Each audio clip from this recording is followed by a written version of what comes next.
people are able to tell their stories, often for the first time in a non-judgmental and supportive environment. I think that's actually an important part of the personal and political trajectory that like people on welfare payments go through when they slowly like become empowered, when they realise that that the problems that they face are by and large not their fault, but the fault of structural and systemic factors. I think shame and stigma as emotions are like very political. They act like to silence a whole group of people in this country, to basically make them invisible and quiet. And I think that when we think about the kinds of things we have to do to try to build an anti-poverty movement and a welfare rights movement, I mean, there's obviously like big debates to be had around strategy and tactics, but I think there's something I think there's something deeply personal about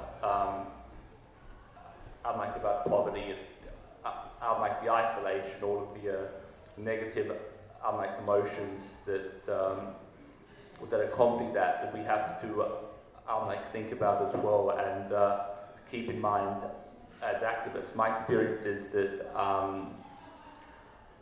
when people do take that first step, when they do speak publicly, it's an incredibly cathartic process for them. An enormous weight is lifted off their shoulders, and I've seen it over and over again with a number of the events that we've had. And I also think that it helps to build a culture of solidarity between different people on welfare payments. I mean, something to remember is that the divide and conquer mentality of the government works in multiple ways. I mean, obviously, the whole leaners versus lifters and rhetoric is like very obviously designed to convince working people that people on Centrelink payments living well below the poverty line are their enemies, that they have no interest in joining forces with people on welfare payments, that they have no interest in defending the safety net that the workers themselves were responsible for bringing into existence and through struggle. You know, we have a welfare system, we have unemployment and disability payments, the age pension, because workers struggled for it for much of the first half of the 20th century. So I think that's all very straightforward, and I imagine Rebecca and Nolan will probably have a bit to say about that. But I think the other thing to keep in mind is the way that different groups of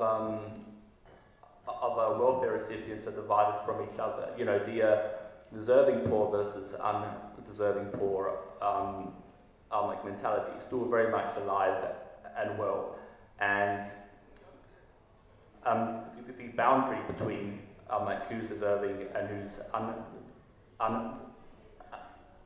undeserving often shifts back and forth, but by and large the pensioners are deserving, not so much disability pensioners anymore. It depends on your disability, and the people on allowances, you know, the unemployed people and the students are the undeserving. And I think something I often notice online is how much people on welfare payments internalize a lot of that baggage and propaganda. You know, you see people write on Facebook, oh, you know, I'm one of the good people on welfare. You know, I do everything right. You know, I'm not like all those others. And I think I think those attitudes are a massive obstacle for people like us who are trying to build a movement of Centrelink clients. I mean, I think we need every person we can get. And I think any of these kinds of barriers that say divide, age pensioners, from unemployed people, that create some distance between those groups and stop those groups from working together is a serious hindrance. I mean, age pensioners have an enormous amount of much more status and power than any other group on welfare payments. And I just want to say that it's really, really good to see Anne from Fair Go for pensioners here today. I'm really delighted that she could make it. So yeah, I think that there's a number of personal and political benefits to storytelling. But that said, I think it should be one strand among many in our work. I think it can potentially be constricting to put low-income people in a position where all they do is share their experiences and nothing else. I mean, low-income people have stories which I think do have the power to actually shift people's thinking in ways that the arguments and the evidence often don't. Low-income people, regardless of their experiences, should have the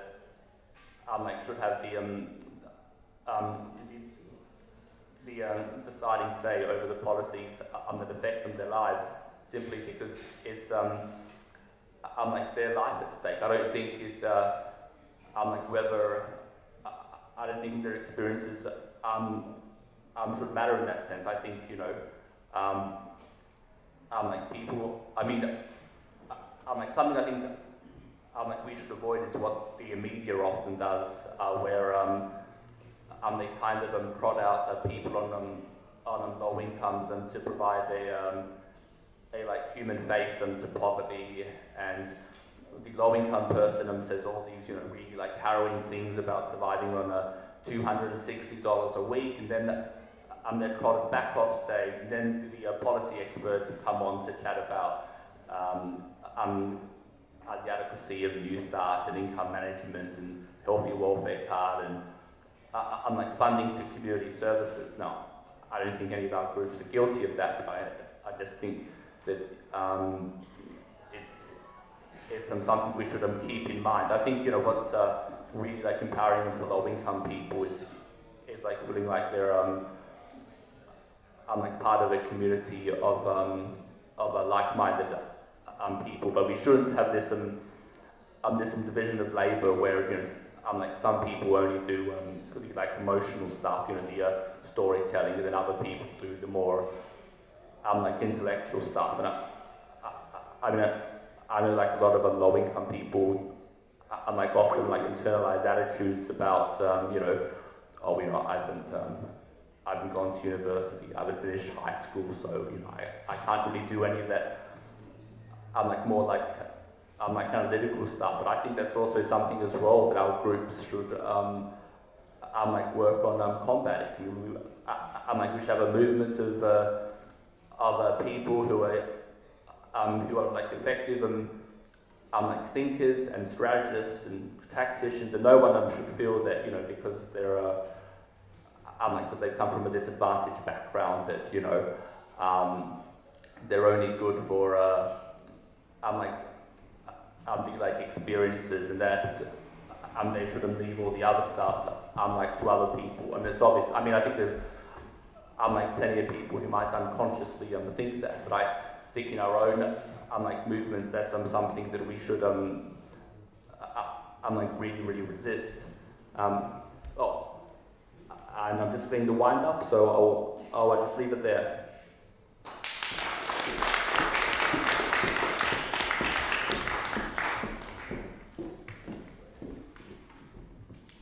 Thanks, Paz, and I think we should all give Paz a round of applause for all the work he's done in setting up this conference. I think it's amazing. It's probably the first of its kind of grassroots activist welfare groups getting together like this. And I'd like to especially thank him for the opportunity of inviting the Australian Unemployed Workers Union to tell you about what's been happening. So basically, those of you who don't know, employment service providers, I'm right in the way? No, that's not good. So, employment service providers at the moment are brutalising unemployed workers. There's 700,000 unemployed workers. Each of them has to report to a privately owned employment service provider, and they're the gatekeepers of their sole income. And what that results in is something I'll go into.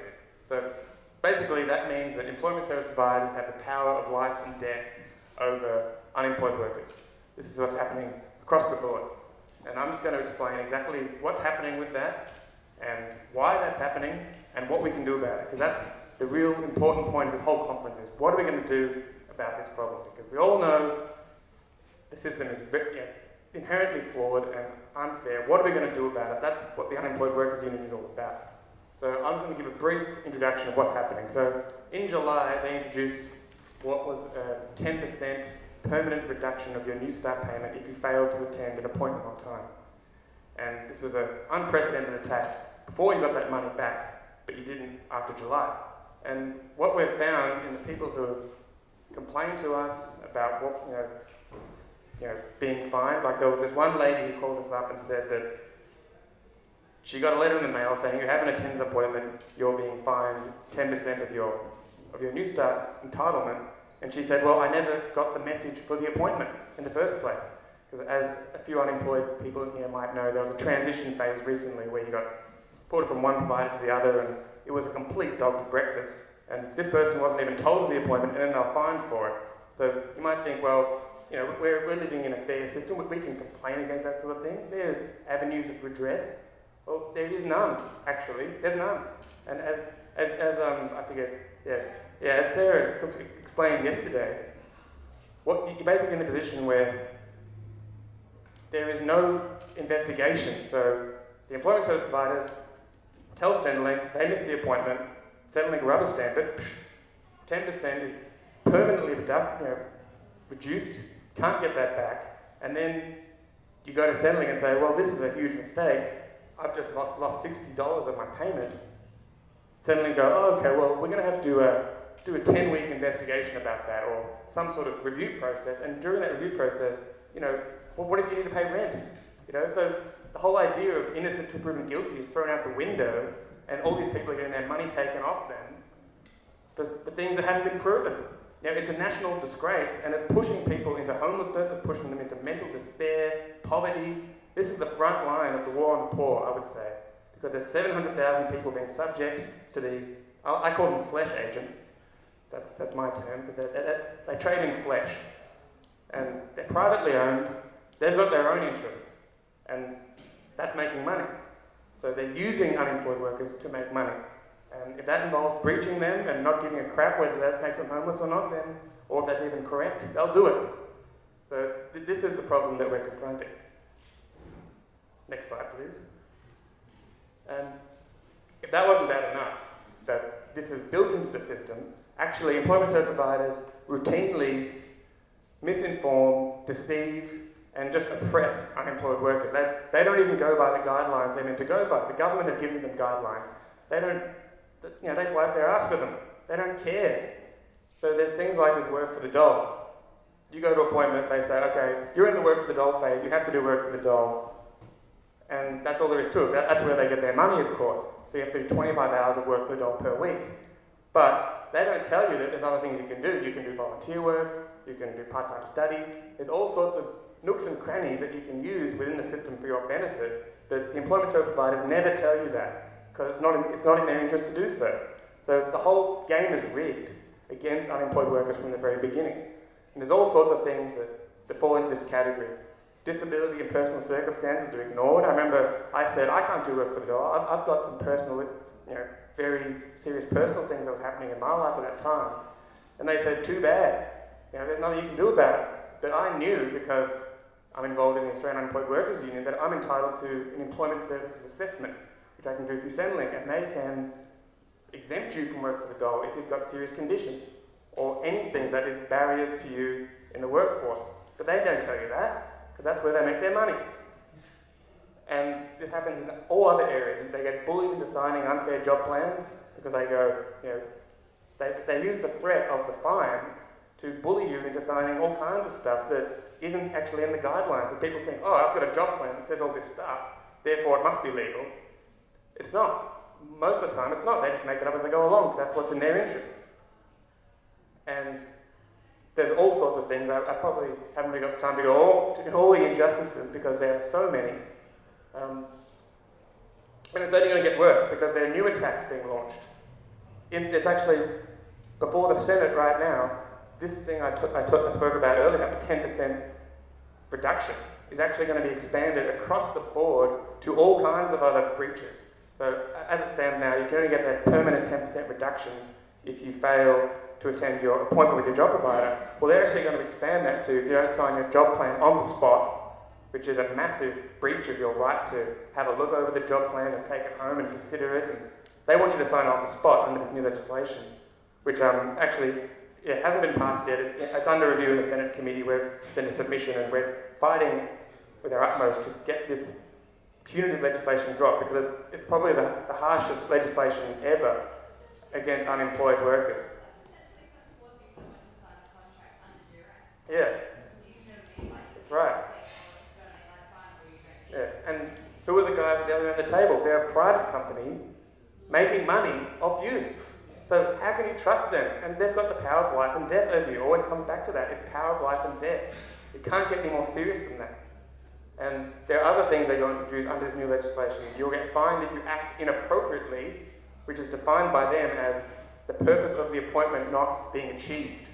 So if that's not bullying people into making what they want them to do, I don't know what is.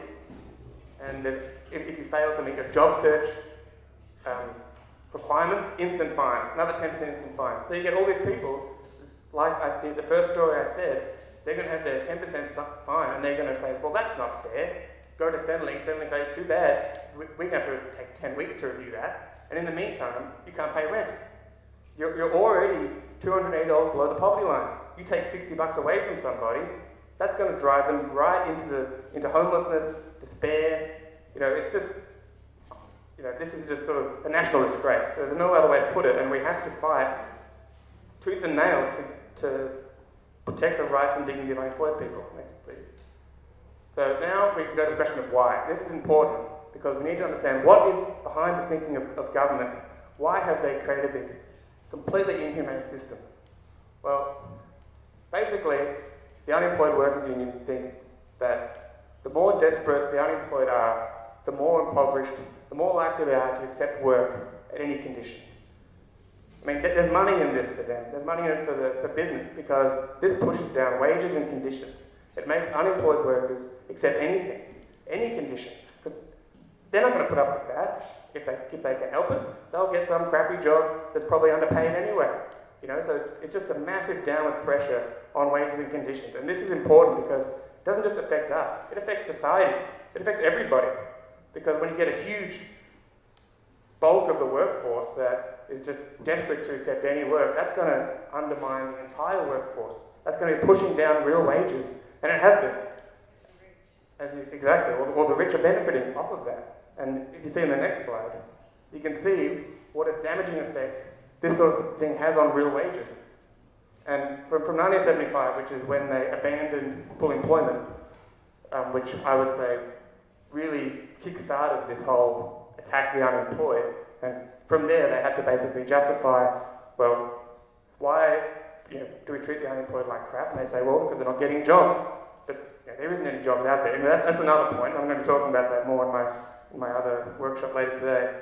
But as you can see, there's just stagnation of real wages, and that is affected by treating the unemployed like crap and forcing them into homelessness, forcing them into the labour market, and completely desperate to accept any form of employment. Next slide, please. And it's only going to get worse as more and more unemployed workers are competing for fewer and fewer jobs. Go back. So this graph I think is really important. I mean, when this is around the country, this is nationally. In South Australia, you have it worse than anywhere. And I really think there's a unique opportunity. I mean, you guys have the highest unemployment rate in Australia by a country mile, by more than 1%.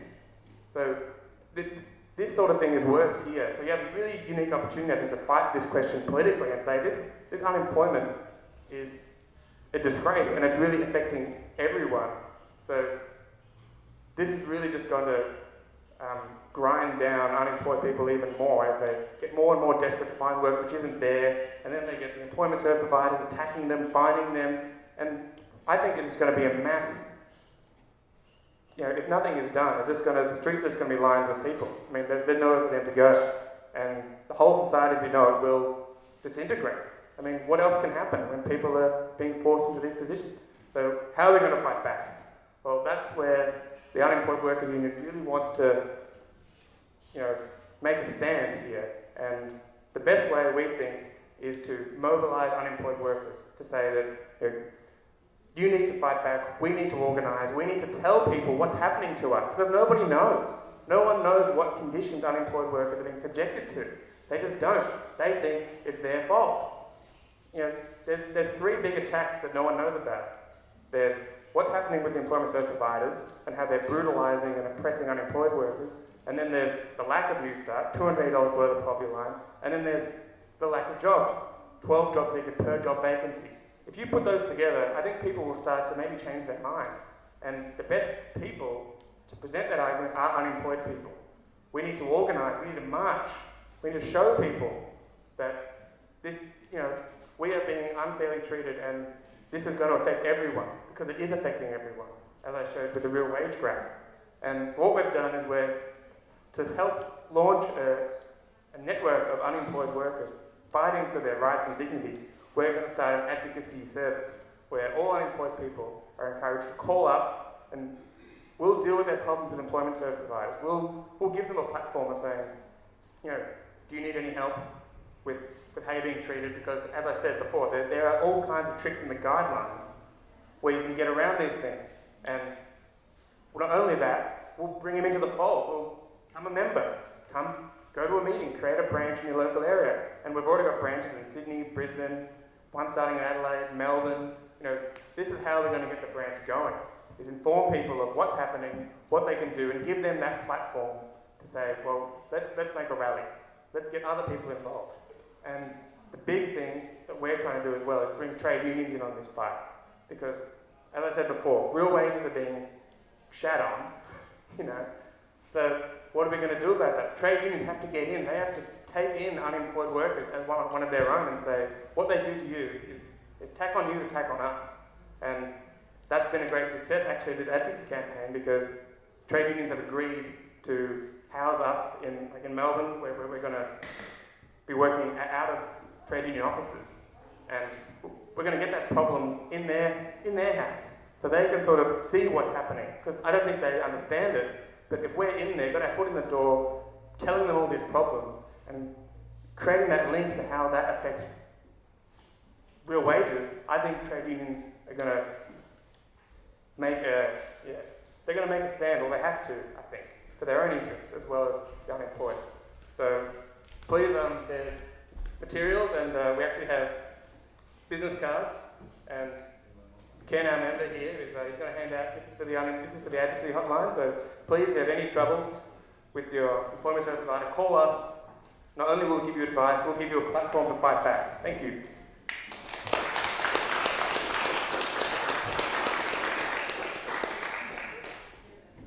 Okay, I'm going to go next. My name's Rebecca. I'm from the Dole Action Group in Melbourne. Myself and Lee, up the back, have come over for the conference, and it's been amazing so far. And thanks a lot to the Anti-Poverty Network for helping pay for our transport and for putting this on. So we are a relatively new group. We just started up in Melbourne at the beginning of this year, pretty much. And we've focused on Work for the Dole. So I'm going to speak a little bit about Work for the Dole, and then some other thoughts about broader stuff about kind of how we can fight these attacks. So one of the things I was struck by last year when we had that terrible budget with the Abbott government was that there wasn't really any real response to the attacks on unemployed people that were in that budget. And a key one of those was Work for the Dole. And the other thing that struck me at that time was reading about what's been happening in the UK welfare system. So the UK is I think, where we will end up in sort of 5 or 10 years if we don't do something soon. So there they've got work for the dollar as well. They call it workfare there. And it's very widespread. It's done by a mixture of non-profit companies and for-profit companies. That's combined with widespread income management and these incredibly dodgy work capability assessments that they do for people with disabilities that are just a torturous process that frequently result in people being told that they are capable for doing work which they cannot do, even in cases where they've got sort of terminal illnesses or things that are just like anyone would agree, you can't work in some situations. So the UK system is terrible. People are dying, people are committing suicide because the system is just utterly failing. And you get these, incredibly exploitative situations where things will happen like people will be sacked from their job and then rehired under their work for the dollar scheme because they can do it for profit companies. Or you'll be forced to do work for the dollar in a supermarket and then forced to use your unemployment payment to buy from that supermarket as well. So I think that really goes back to what other people have said today and yesterday, is that these measures are all about controlling unemployed people. We know they're not about helping us. We know all of these things are ridiculous. They don't help people find work. They don't help people survive in any way. They're about making unemployment, as Owen was saying, making unemployment miserable and driving down wages and conditions. I think that's a really important point to emphasise, because I think yesterday when we were talking about all these things, the question comes up: why are these policies so ridiculous? Like, they say that they're going to do this thing, which they clearly do not. And I think we've just got to keep on reminding ourselves that they actually are fulfilling their purpose. These policies are not meant to help us. So their actual purpose, which is keeping us ground down, is actually being met very well. It's just that that purpose is fucked up, and we have to fight that. So the slightly pessimistic thing I wanted to say is that I don't think this war against the poor is actually going to end while we live in a political and economic system where it benefits the rich to keep us ground down and to keep unemployment flourishing. They don't want full employment. They will do everything that they can to avoid full employment and to avoid us having a decent standard of living. So I think that means we're always going to be fighting until we actually radically change this political and economic system. And that's not a very happy thought, because let's face it, this political and economic system is pretty well entrenched.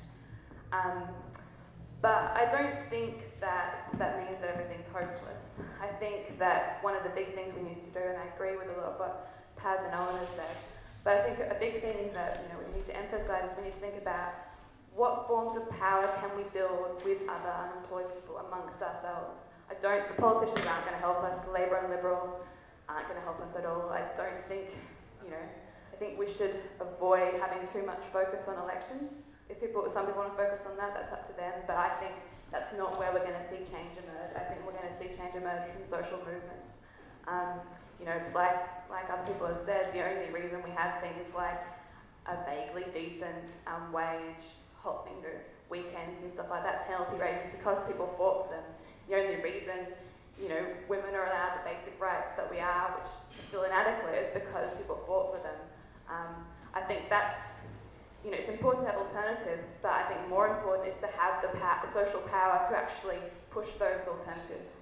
And I was talking last night to some of the people from Ceduna where they're going to implement the healthy welfare card. And I think there are still lots of possibilities for us to build this power. So, for example, in Ceduna, where 3/4 of the population are going to be put on this card. Just imagine what would happen if those 3/4 of the population stood together and, just completely disrupted that area, completely disrupted that council. And if we stood in solidarity with them in Adelaide and Melbourne, all across the country. We are small in number, the people who are active on this stuff, but if we all do things together, I really do think that we could expand our capacity to challenge these things. And I think a really key thing to think about with all of these things is how can we disrupt the system? So say with Work for the Dole, the strategy we've tried to take is a kind of two-pronged one. So, Work for the Dole, hopefully you all know a little bit about it. It's 15 to 25 hours forced unpaid work for non-profits, under the threat of sanctions. So one of the things we're trying to do is tackle the non-profits. So the government don't care about us, but the non-profits, they care about their reputation. And if we can get some of them to come to boycott Work for the Dole and really kind of show them that we will, I think, really sort of smash their reputations if they do take part, if they enforce this government policy for the government, because they're not playing an innocent role in this. They're the ones that are taking part in this process of applying sanctions. They're the ones that are making this policy happen, and without them, it can't.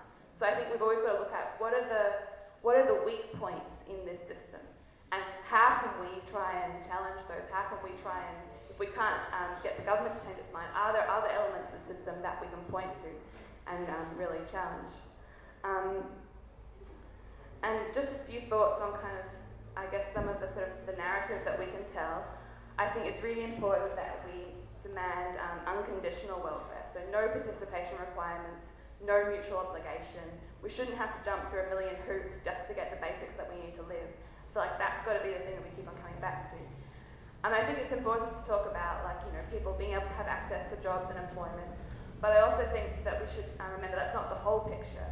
I think we need to challenge the idea that we're only worth something when we're working. And also we need to challenge the idea about what work, what we even count as work in the first place. So there's so much unpaid caring work which is so socially valuable but isn't recognised at all. Single parents should not have to have a second job as well as taking care of kids because they already have a job. And that should be seen as an amazing, socially valuable contribution, not something that people should be shamed for. And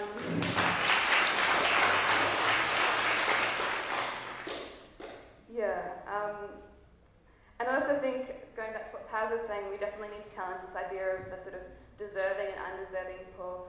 We need to kind of stop being scared of the term dole bludger, I think, because I think part of why that term is popular is because a lot of people hate their jobs. They hate the idea that someone out there is not having to work and is able to survive without work. And I think we need to kind of acknowledge that that's a fair thing to think. It's fair to hate your job. A lot of jobs are horrible. We're not to blame for that. We're not to blame for work being exploitative and horrible, and that's the difference. But I think we should accept that we shouldn't present the perfect unemployed person, the person who's really trying super hard to get back into work, because even if someone isn't trying super hard to get back into work, they deserve the basics they need to live. And I think what Paz was saying about the sort of the way that stuff gets internalised, it reminded me about how we often talk about things like sexual violence, where there's the idea of the perfect rape victim who does everything right, who fights off the person, who screams, and we can never live up to these standards. We're never going to be the perfect person on unemployment. We're never going to be the sort of perfect rape victim. These standards that we've set, that they've set up for us, we're always going to fail. So I think we just really need to reject those standards to start with and not try and kind of play by their rules. As a kind of last point, I think another really key thing that we need to keep in mind is that we shouldn't be blaming immigrants, including 457 visa workers, for unemployment. I have seen quite a bit when people are talking about unemployment, this idea that, if we just stop immigration, all of our problems will be solved. It's just not true. And in the end, 457 visa workers and a lot of other migrants are, exploited workers who deserve our solidarity as people who are, workers and unemployed people. They're not the enemy. We need to work with them to fight against exploitative work and to fight against the way the government treats unemployed people. And we'll be stronger.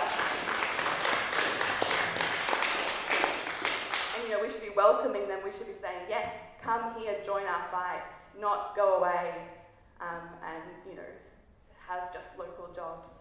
So that's my spiel.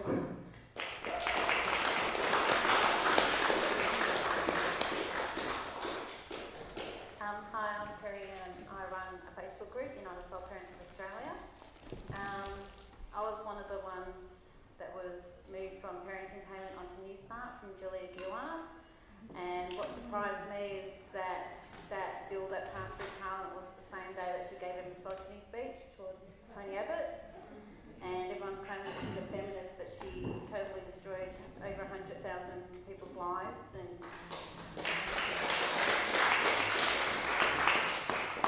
And I was like many, I was in my own little bubble. I was working part-time, I got the parenting payment. I was able to survive. I wasn't, rich or anything. I was just able to provide the basics for my children. But when I was moved on to New Start, my eyes were opened up to what poverty was, and I know that because I still had my job, I was never in the poverty as what others are just on New Start, and I got passionate about that, and I got loud, and I'm still loud. Many times I wanted to just throw it all in, because now I've got a full-time job, which has been very difficult after 16 years of being part-time and looking after my children. So it's been very stressful. All of the stresses that I've had has impacted my health. But I believe that, we have to keep fighting, we have to keep being loud. I've put myself out there, I'm not a speaker, never have been, and I actually suffer anxiety, and I cry a lot when I speak, so I try not to now. But I've decided that I had to be active. I've put in submissions to policies that I've not agreed at. I've run politicians, and I've been quite vocal in the policies that are being put across for sole parents and other members, like just unemployed in general. I've joined the board of Social Security Rights of Victoria so that I can put my lived experience in there, and through that we've got Job Voice, which we hope to go national. And Job Voice, you can sort of pick out your job provider and Centrelink and rate them compared to the others in your community, and you can put in comments, and then you can sort of go there and read the comments of those ones in your community, so that you can choose which job network provider that you can go to, because some people think that once they're locked in that they don't have a choice, but they actually do have a choice to change job network providers if they so wish. And so this Job Voice gives them that ability to see what other people are saying about the job network providers in their community.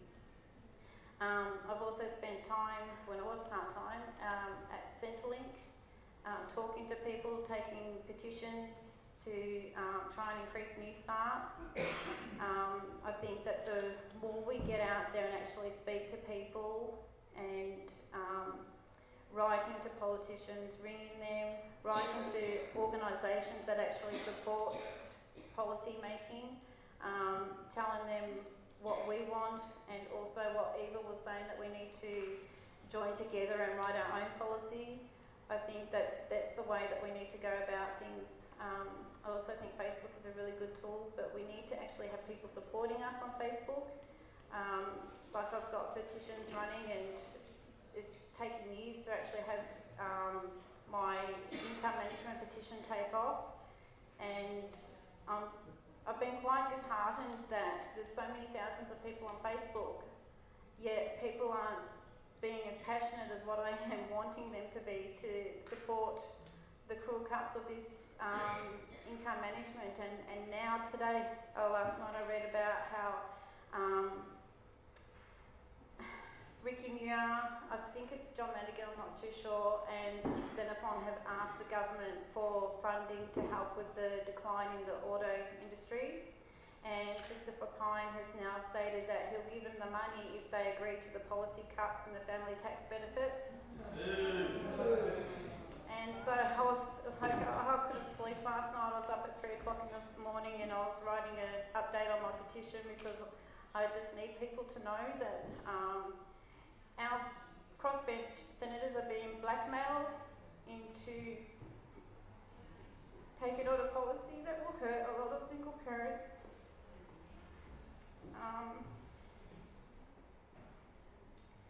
And I'm really angry that Nick Xenophon has agreed, and all the crossbenchers except for Ricky Muir, to have the trials in the income management